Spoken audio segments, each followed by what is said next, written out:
কুন্দুলিয়া ইমান মৰম লাগিছে ইমান মৰম লাগিছে বিহু তলিত দেখা পাই মন হৈছে বলি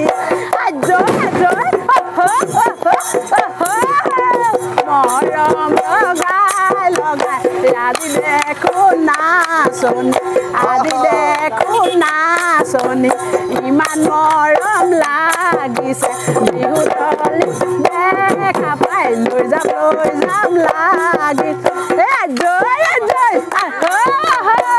যোৱাকালি অসম বিধানসভাৰ মজিয়াত 6 জনগোষ্ঠী জনজাতিকৰণৰ যি ঐতিহাসিক প্ৰতিবেদন দাখিল কৰিলে তাৰ কাৰণে আমি অসম চৰকাৰ আৰু মাননীয় মুখ্যমন্ত্ৰী ডাঙৰীয়াক বীৰ লাচিত সেনা অসমৰ তৰফৰ পৰা আন্তৰিক ধন্যবাদ আৰু কৃতজ্ঞতা জ্ঞাপন কৰিছোঁ।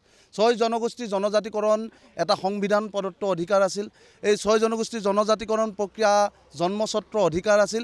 এই অধিকাৰক পূৰ্বৰ চৰকাৰসমূহে বঞ্চিত কৰি ৰাখিছিল, অৱহেলিত কৰি ৰাখিছিল আৰু কেৱল মাত্ৰ নিৰ্বাচনৰ ইস্যু হিচাপে 6 জনগোষ্ঠীক ব্যৱহাৰ কৰি আহিছিল।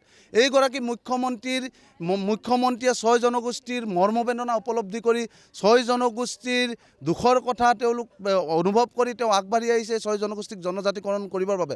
তাৰে এক প্ৰক্ৰিয়া হিচাপে এখোজ আগবাঢ়ি তেওঁ যোৱাকালি বিধানসভাত প্ৰতিবেদন দাখিল কৰিলে। আমি ধন্যবাদ জনাইছোঁ। কিন্তু একাংশই আমি দেখিছোঁ বিৰোধ কৰিব লাগে বাবেই যেন বিৰোধ কৰি আছে, বিৰোধ কৰিব লাগে বাবেই যেন বিৰোধ কৰি আছে। আমি সেই কথাও কিন্তু লক্ষ্য ৰাখিছোঁ।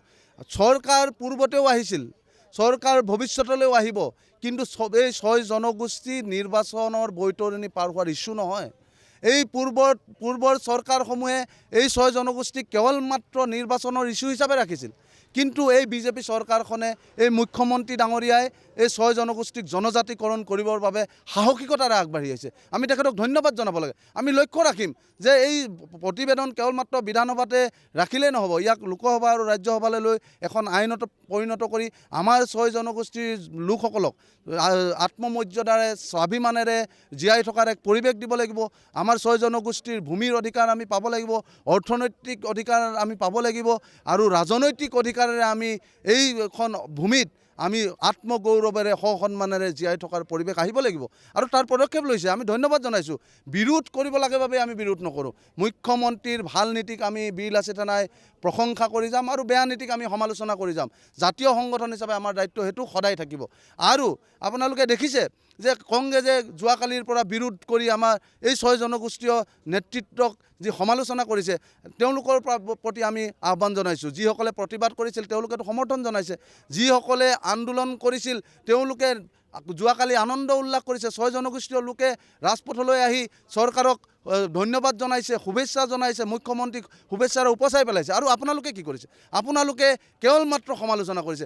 আপোনালোকে কেৱল মাত্ৰ এই 6 জনগোষ্ঠীক ৰাজনৈতিক ইস্যু হিচাপে ইমান দিনে ব্যৱহাৰ কৰি আহিছিল। কিন্তু এই চৰকাৰখনক আমি ধন্যবাদ জনাইছোঁ। কিন্তু এটা কথা লক্ষ্য ৰাখিব লাগিব যে এক্সিষ্টিং যিসকল ট্ৰাইবেল লোক আছে তেওঁলোকৰ অধিকাৰ খানি বিঘিনি নোহোৱাকৈ এই 6 জনগোষ্ঠীক জনজাতিকৰণ দিব লাগে আৰু দিয়াৰ প্ৰক্ৰিয়া আৰম্ভ হৈছে। অতি শীঘ্ৰে আমি ইয়াৰ সুবিধা লাভ কৰিম বুলি আমি আশাবাদী।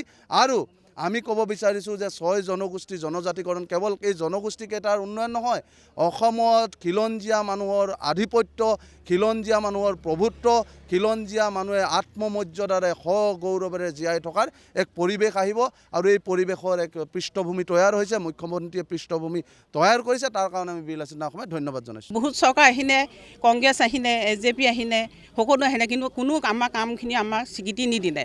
গতিকে এতিয়া যিখিনি বিজেপি চৰকাৰে আমাক যিখিনি স্বীকৃতি দিছে আমাৰ কামখিনি, সেইকাৰণে তেখেতক আমি অশেষ ধন্যবাদ দিছোঁ। সেইকাৰণে আগন্তুক দিন যেন তেওঁ শুভ হয়, ভাল হয়, সেয়া আমি চিন্তা কৰিছোঁ। ধন্যবাদ।